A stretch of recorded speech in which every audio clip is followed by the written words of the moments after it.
شیعہ کو مسلمان سمجھتے تھے آپ پہلے؟ مسلمان کدھر سمجھتے تھے مفتی صاحب؟ شیعہ کے بارے میں آپ کی سوچ کیا ہے اور کیسے بدلی ہے؟ میں 10 سال مفتی صاحب سپاہی صاحبہ میں رہا ہوں. حضرت ابو طالب علیہ السلام یہ زندگی میں ہمارے اوپر ہمارے آبا و اجداد یعنی زندگی گزر گئی سب ان کو ممبر پہ کھڑے ہو گئے حضور کے چچا کو علی کے بابا کو یعنی کفر جیسی گالیاں بکتے نہیں بکتے. علی کا نفسی علی میرے جیسے ہیں. اور 2018 میں نے تبلیغی جماعت کے ساتھ ساتھ لگایا ہے. بے شمار روایات ہمارے اہل سنت کے مصادر میں بھی ہیں کہ حضرت عثمان غنی کی شہادت جی صحیح روایات 12 ذی الحجہ کو ہے. لیکن آج پھر بھی 18 کو کیوں منایا جاتا ہے؟ یہ بغض اہل بیت یہ تو اور کیا ہے؟ بغض علی میں بغض اہل بیت میں یہ ان کے پاس ایک چیز ہے. یہ کچے فتوے لگا کر ایک ہی بات ہوتی ہے کہ لوگوں سے اس کو بدظن کیا جائے, بدظن کیا, لوگ ان کے قریب نہ آئے. اگر لوگ ان کے قریب آئیں گے پھر حقیقت سنیں گے. ماشاءاللہ سے آپ نے دیوبند سے آپ نے فراغت حاصل کی ہے اور تبلیغ میں بھی وقت لگایا ہے. ابھی بھی الحمدللہ سروزہ جیسے وقت ملتا ہے لگاتے ہیں, شارٹ نہیں کرتے, مہینے میں ایک سروزہ ضرور لگاتے ہیں. جی الحمدللہ.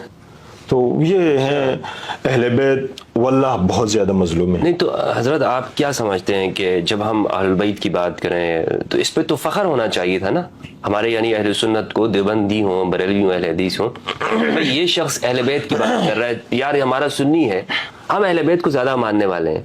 لیکن اس کا الٹا ہمیں نظر آتا ہے کہ وہ یہ نہیں کہتے کہ یار یہ دیکھو ہم اہل بیت کا زیادہ تذکرہ کر رہے ہیں, بلکہ وہ یہ کہتے ہیں کہ یہ بندہ رافضی شیعہ ہوگا. اس کی کیا وجہ ہے؟ مفتی صاحب بغض کی کوئی حد ہوتی ہے, بغض کی, اور اس کی بنیادی وجہ بتاؤں کہ میں نے آپ کو بھی کہا اور الحمدللہ میرا بھی یہی عقیدہ یہی گمان ہے آپ کے اوپر کہ آپ صحابہ کرام سے دل سے محبت کریں. دل سے, بالکل بالکل.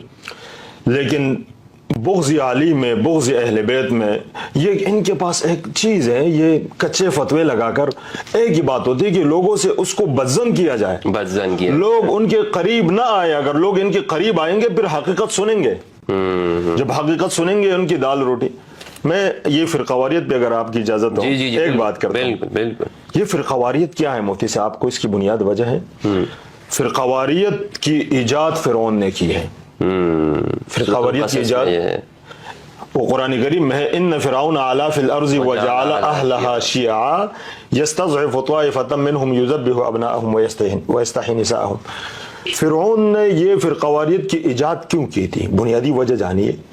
اس کی بنیادی وجہ یہ تھی کہ اپنی جھوٹی خدائی کو بچانے کے خاطر اپنی جو ہے نا ان کے رعایات ان کو لڑوایا. 70,000 تک بچے ذبح ہو گئے.